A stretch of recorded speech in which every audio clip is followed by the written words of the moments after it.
How do you flip a house? That is a tough question. There's not one answer, there's not one way to flip a house.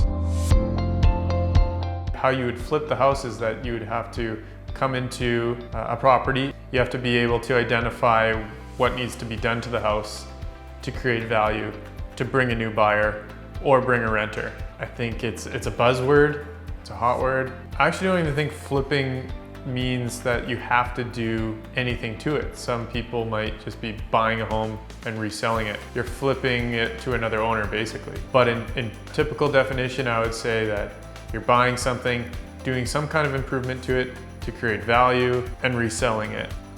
I guess there's two ways of looking at this. The first type of flipper out there would be strict profit. They're looking analytically at the numbers, who's going to be buying it, who's going to be renting it, and throughout the deal it just comes down to the numbers. The other type of flipper is someone who really wants to showcase the art of flipping, the work being done on the home, the difference from the before and the after of the home, and showing the creativity and the design that comes in that process of basically creating a piece of art when you're done. And I would say I'm a combination of the two. Actually going through the process of doing a flip or being part of a flip or knowing true numbers on a flip, it's not as simple and straightforward as a lot of people might think. It also doesn't always profit the way that the TV shows will portray it to be. The biggest things that I focus on are area that works for me and layout. Everyone in real estate says, location, location, location, but what location works for me might not work for you, and vice versa. If I'm investing in Southeast Edmonton, that doesn't mean that everyone should invest in Southeast Edmonton or that's the best. It probably just works the best for me. The reason for that is because I live in this area, I have experience in this area, I may know people who want to live in this area. The age of the home, the style of the home is what works for me. That's how I can find success, is by feeling comfortable in finding what works best for me. My piece of advice to go out to other investors would be that you have to find what works best for you.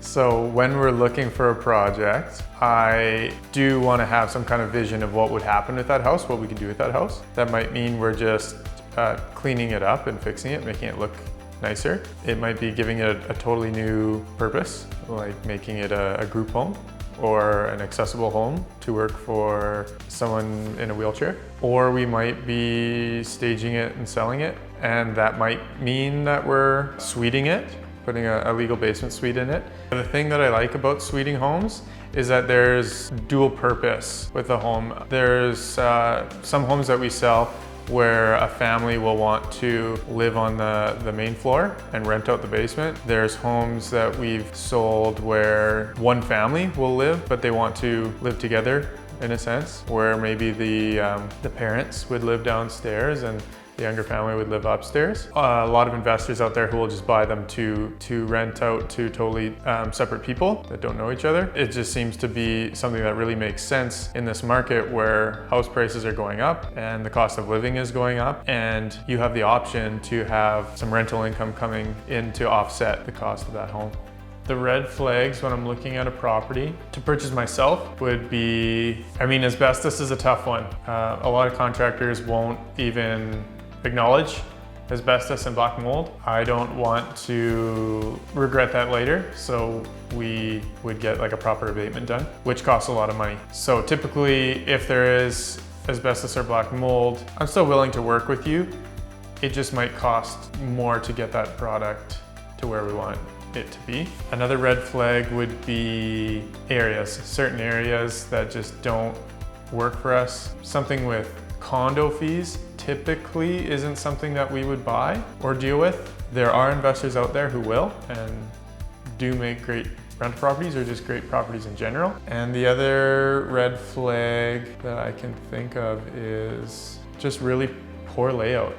You could have an amazing area with a home that's, a 1-bedroom by a school. Well, your demographic that's going to live there probably isn't going to be someone living alone. You're probably going to want something with a 3-bedroom or something that you could put a family in. In the flipping industry, sometimes people say like you can put lipstick on a pig, it's still a pig. And I think that, rings true in the sense of you can take a home and yes, you can make it work, but you have to have that vision in knowing what you're gonna do with that so that the function matches what you're trying to accomplish. I just have a vision of bringing the full potential out of that home. So an example of that would be a home in Greenfield that we bought last year was full of asbestos, and the owners passed away and passed the home on to their kids. The kids lived in Calgary, and while they were in Calgary, one of the toilets or showers upstairs started to leak, which caused the kitchen to be ruined, which caused moisture issues throughout the home. But I just loved the bones of the home. I loved the look of the home. I loved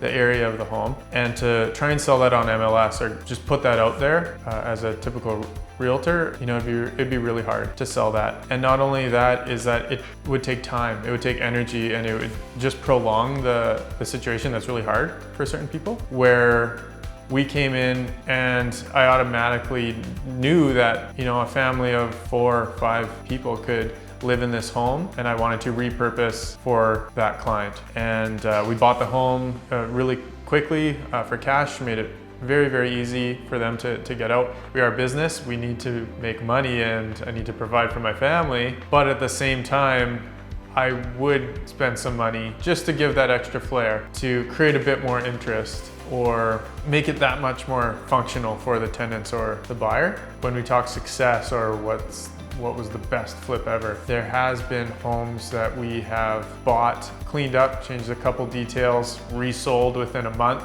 And what I try and do when I go into a project or when I'm buying a certain project is know exactly that person that I want to sell to, exactly that person I want to rent to. And as long as you hit the criteria of what those people are looking for in your project, then you're going to have success.